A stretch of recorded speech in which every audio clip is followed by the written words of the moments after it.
अच्छा जी, हम बनाने लगे हैं चॉकलेट गनाश। जो चॉकलेट गनाश होती है ना, बहुत ही वर्सेटाइल सी ये एक रेसिपी है। इतनी सारी चीज़ों में यूज़ होती है, इतनी सारी चीज़ों में यूज़ होती है। आप लोग इसके साथ मुख्तलिफ़ तरह के केक्स बना सकते हो। केक्स के अंदर यूज़ कर सकते हो, चॉकलेट आइसक्रीम के अंदर यूज़ कर सकते हो, चॉकलेट डिज़र्ट्स में, कॉफ़ी बना रहे हो उसमें डाल दो।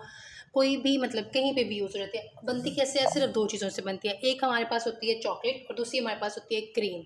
अच्छा, इसको हम दोनों तरह से बना सकते हैं, डेयरी क्रीम के साथ भी और नॉन डेयरी के साथ भी। व्हिपिंग क्रीम भी यानी यूज़ की जा सकती है और नॉर्मल डेयरी क्रीम भी यूज़ की जा सकती है। सिर्फ 2 चीज़ें इस्तेमाल होती हैं। एक चीज़ हम इस्तेमाल करते हैं चॉकलेट और दूसरी चीज़ हम इस्तेमाल करते हैं क्रीम। इसकी रेशो जो होती है ना, बस उसको ख़याल करना पड़ता है कि इसकी रेशो आप क्या-क्या यूज़ करते हो। पहले मैं आपको आज जो मैं बना रही हूँ, मैं 1:1 की रेशो से बना रही हूँ। 1:1 रेशो से क्या मुराद है, जितनी चॉकलेट लूँगी उतनी ही क्रीम लूँगी, ठीक है? सेम सेम क्वांटिटी होगी चॉकलेट की और सेम होगी साथ क्रीम उतनी ही। और ये मैं बना रही हूँ 100 ग्राम के करीब। 100 ग्राम मैं इसके अंदर चॉकलेट डालूँगी और 100 ग्राम ही मैं इसके अंदर क्रीम डालूँगी। ये हो गई है 91 और ये तकरीबन होगी 100। चलें, क्रीम मैं यहाँ पे यूज़ कर रही हूँ डेयरी। आप लोग बिल्कुल व्हिपिंग भी यूज़ कर सकते हो। बताती हूँ बल्कि किस कंडीशन में आपने सिर्फ व्हिपिंग ही करनी है। कंडीशन होती है, मैं सारी कंडीशन आपको गनाश के से रिलेटेड बता देती हूँ। सबसे पहले मैं इसको मेथड बता देती हूँ कि क्या मेथड होता है। सिंपल सा मेथड है। आप लोग इसको डबल बॉयलर में भी बना सकते हो, आप लोग चाहें तो आप लोग इसको माइक्रोवेव में भी बना सकते हैं। सेम क्वांटिटी ले ली दोनों की, उतनी चॉकलेट उतनी क्रीम, दोनों को मेल्ट कर लें, दोनों को एक साथ डाल के मेल्ट कर लें।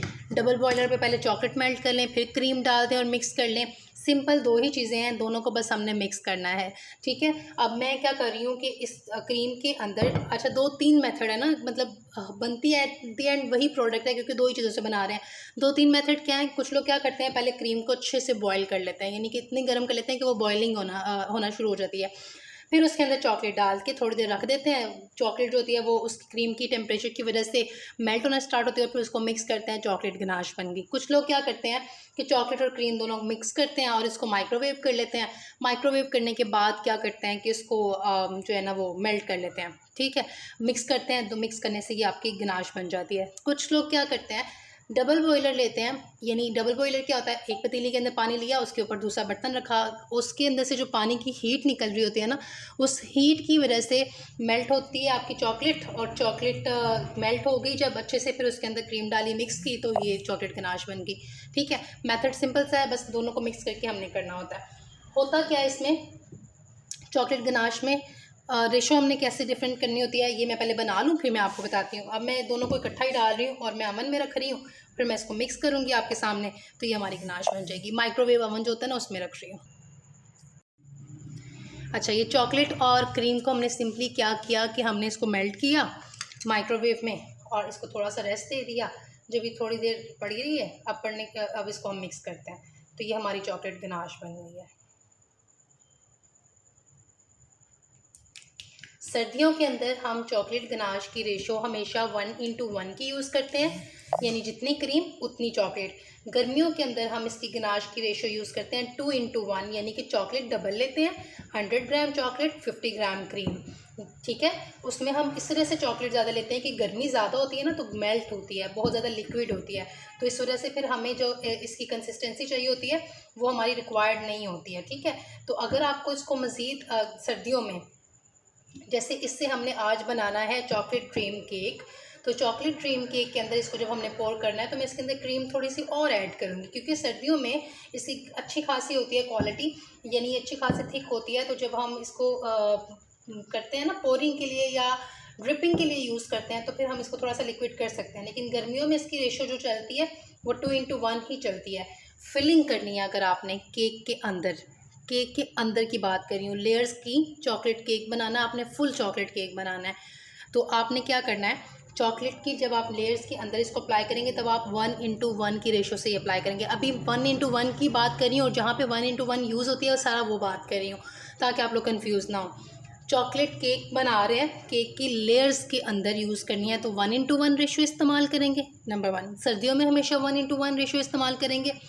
नंबर 2, उसके अलावा अगर आपने इसको यूज़ करना है ड्रिपिंग के लिए, यानी केक को के साइड्स पे अक्सर आपने चॉकलेट की ड्रिपिंग देखी हुई है। सर्दियों में 1:1 ही रेशो चलेगी, गर्मियों में भी 1:1 रेशो यूज़ कर सकते हैं फॉर ड्रिपिंग, ठीक है, क्योंकि ये अच्छे से स्टेबल हो जाती है, कोई इशू नहीं करती। उसके अलावा 1:1 की रेशो आप यूज़ कर सकते हो अगर आप कपकेक्स बना रहे हो, उसके अंदर आपने फिलिंग करनी है, कपकेक्स के अंदर फिलिंग करनी है, तो आप 1:1 रेशो यूज़ करेंगे, ठीक है। उसके अलावा आप इसको सर्दियों में केक को कवर करना चाह रहे हो बाहर से, केक की कवरिंग भी आप चाहते हो गनाश के साथ ही हो, तब भी आप 1:1 रेशो यूज़ करेंगे, ठीक है। अब बारी आती है 2:1 रेशो की। 2:1 रेशो कब यूज़ करते हैं हम लोग? तब यूज़ करते हैं जब हम इसके साथ गर्मी के अंदर केक को कवर करते हैं बाहर से। अभी मैंने जो आपको एक केक सिखाना है प्योर चॉकलेट फज केक, उसमें मैं आपको चॉकलेट गनाश के साथ केक कवर करना सिखाऊंगी। लेकिन सर्दी है तो हम नॉर्मल मौसम है तो हम 1:1 रेशो यूज़ करेंगे। अगर आप गर्मियों में करें तो फिर आपने हमेशा चॉकलेट ज़्यादा और क्रीम कम लेनी है ताकि आपका केक स्टेबल हो। नंबर 2, अगर आपने कहीं दूर डिलीवर कराना है केक, यानी आपका कोई 1 घंटे का 1.5 घंटे का डिस्टेंस है, आपने वहाँ तक अपना केक भेजना है, तो आप लोग तब भी हमेशा 2:1 की रेशो यूज़ करते हैं ताकि केक स्टेबल रहे, रास्ते में उसकी कोई भी स्टेबिलिटी पे मसला ना आए। अगर आप टियर केक बना रहे हैं तब भी 2:1 रेशो यूज़ की जाती है। अगर आप फॉन्डेंट केक बना रहे हैं, चॉकलेट गनाश के साथ कवर करके बनाना है, आपने बटर क्रीम यूज़ नहीं करनी, तब भी आप लोग 2:1 रेशो यूज़ करते हैं, ठीक है। यानी हमेशा चॉकलेट उसमें फिर ज़्यादा रखते हैं और क्रीम हम कम रखते हैं, ठीक है, ताकि हमारा जो केक है वो स्टेबल रहे और रास्ते में उसको कोई इशू ना आए।